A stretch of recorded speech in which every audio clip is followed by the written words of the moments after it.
A very good morning to my all ninth class students. Today we will do chapter number 8, Reach for the Top, lesson 1, Santosh Yadav. Before you read, think for a while and make a list of 3 to 5 persons you idolize or admire very much for their achievements. Your idols may be from any sphere of life, sports, medicine, media or art or culture. Students, before reading to this chapter, make a list of 5 persons who are your idols. Okay? जो 5 लोग आपको बहुत आदर्श हैं आपके, चाहे वो sports में आपके आदर्श हैं, मतलब कि कोई ऐसा आपका फेवरेट, आपका आइडल जो कि आपको अच्छा लगता हो, जो कि स्पोर्ट्स अच्छे से खेलते हो या फिर मेडिसिन के फील्ड में जिन्होंने अच्छा किया हो, या फिर मीडिया, चाहे वो जर्नलिस्ट हों या फिर टीवी शोज़ वगैरह पर इन पर कोई आते हो बेस्ट, कोई आर्ट से रिलेटेड आपके आइडल या फिर कोई साहित्य से रिलेटेड। तो ऐसे 5 लोगों की हमने क्या करनी है, एक लिस्ट बनानी है और इन सबको किस लिए जाना जाता हो, इन सबको इनकी उपलब्धियों के लिए जाना जाता हो। उसके बाद आप अपने जो आदर्श हैं उनके बारे में मुझे बताएंगे जब भी मैं आपसे पूछूंगी।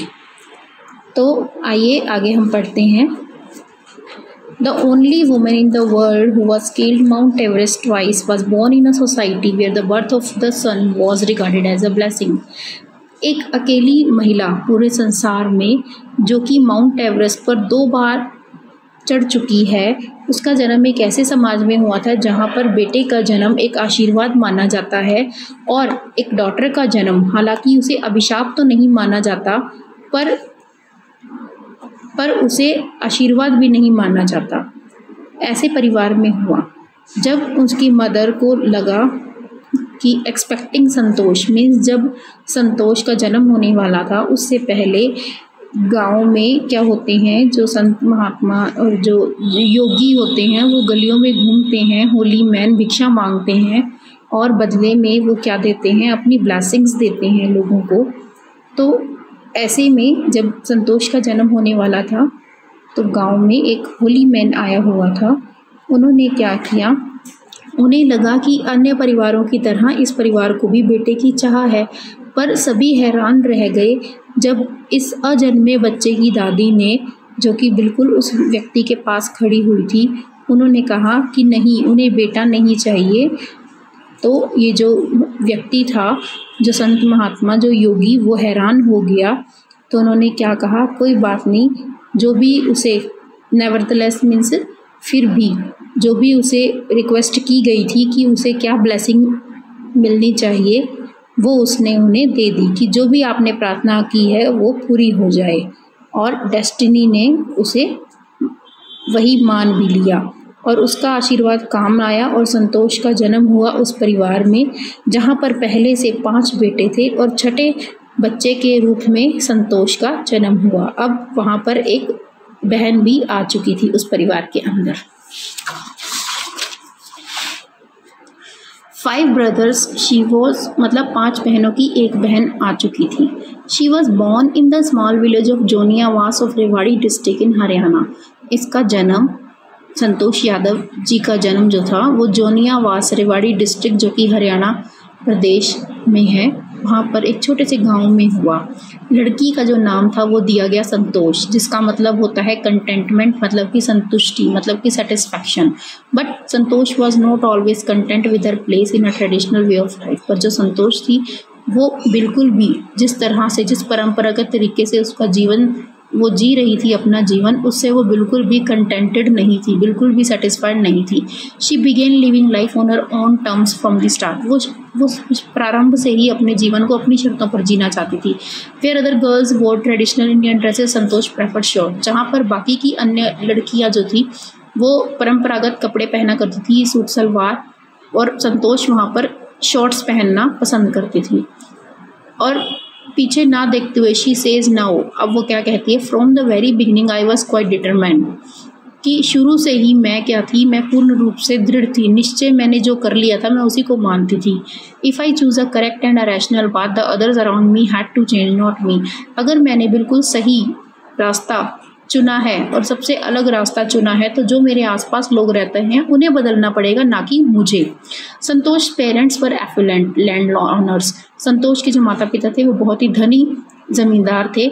Who could afford to send their children, जो कि भेज सकते थे अपने बच्चों को बेस्ट स्कूल में, even to the country's capital, और तो और वो दिल्ली जैसे शहर में भी अपने बच्चे को भेज सकते थे अच्छी पढ़ाई के लिए, which was quite close by, जो कि रेवाड़ी के पास ही था। But in line with the prevailing custom, in line with मतलब है के अनुसार, इन सराउंडिंग विद उनके आसपास का जो माहौल था, प्रिवेलिंग कस्टम जो आसपास के लोग रहते थे जिस एरिया में, वहाँ जो कथाएं प्रचलित थी, वहाँ जो कस्टम चल रहा था परिवारों के अंदर, उनके मुताबिक लड़कियों को घर से बाहर नहीं भेजा जाता था।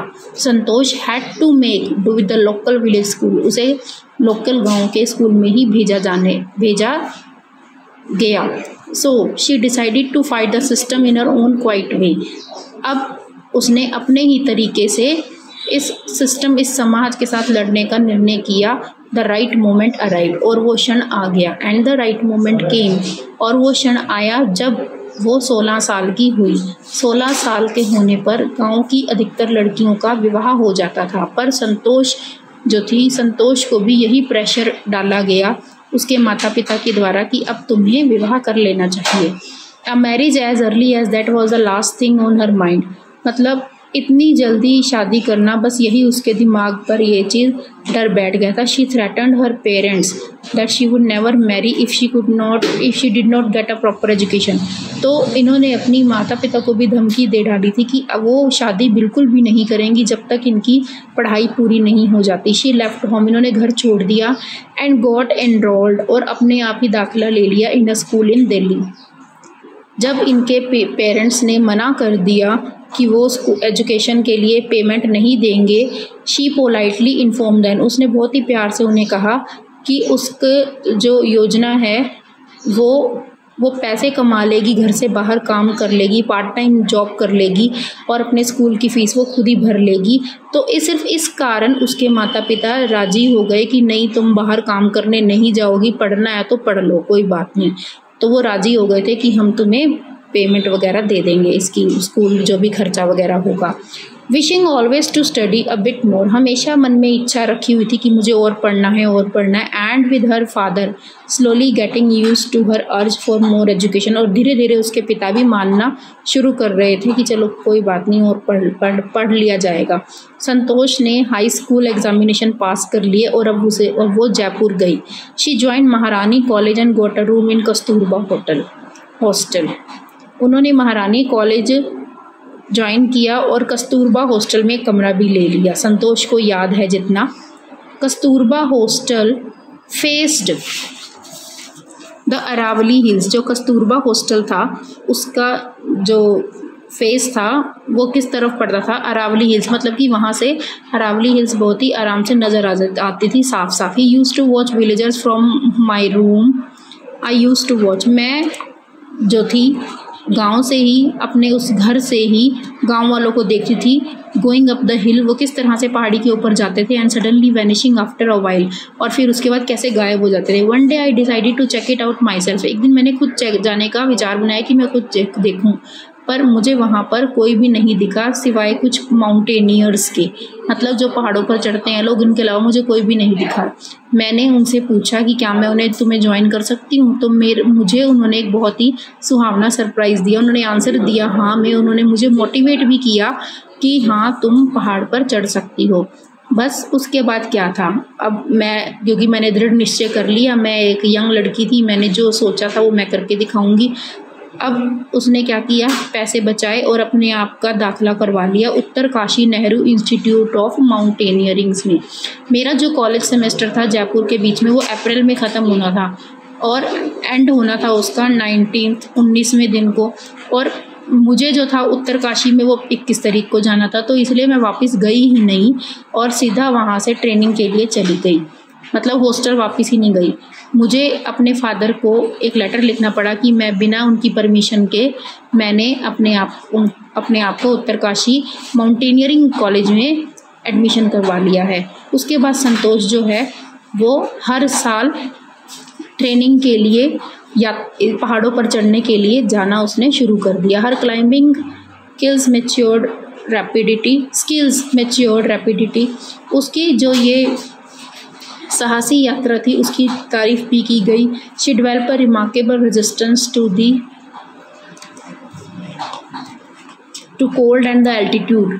अब उसकी जो चढ़ने के कारण वहाँ पर जो ठंड वगैरह थी, ऊंचाई थी, उसकी ज़बरदस्त जो इच्छा, उसके शरीर की सहने की शक्ति और उसकी जो मानसिक टफनेस जो थी, मानसिक मजबूती थी, इस वजह से उसने अपने आप को 2 बार इस बात को वो प्रूफ करके दिखा चुकी है। उसकी ये जो कल्मिनेशन थी, जो उसकी दृढ़ इच्छा थी, उसकी हार्ड वर्क थी और ये सब कब जाके सक्सेसफुल हुई 1992 में। सिर्फ 4 साल के बाद she shyly asked the Aravalli mountaineer if she could join them.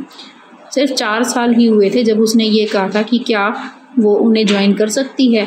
22 साल की उम्र में संतोष यादव ने माउंट एवरेस्ट की चढ़ाई चढ़ ली और सबसे पहली एक यंग वुमेन, सबसे कम उम्र की वुमेन बन गई पूरे संसार में जो कि इस पर्वत पर चढ़ी। उसकी क्लाइंबिंग स्किल देखकर, उसकी फिजिकल फिटनेस, मेंटल स्ट्रेंथ ने बहुत लोगों को क्या कर दिया, इम्प्रेस कर दिया। उसका दूसरों का ख्याल रखना और उसके मन में जो इच्छा थी दूसरों के साथ मिलकर काम करने की, उसकी वजह से साथ वाले जो फेलो क्लाइंबर्स थे उनके मन में भी एक स्पेशल जगह बना चुकी थी।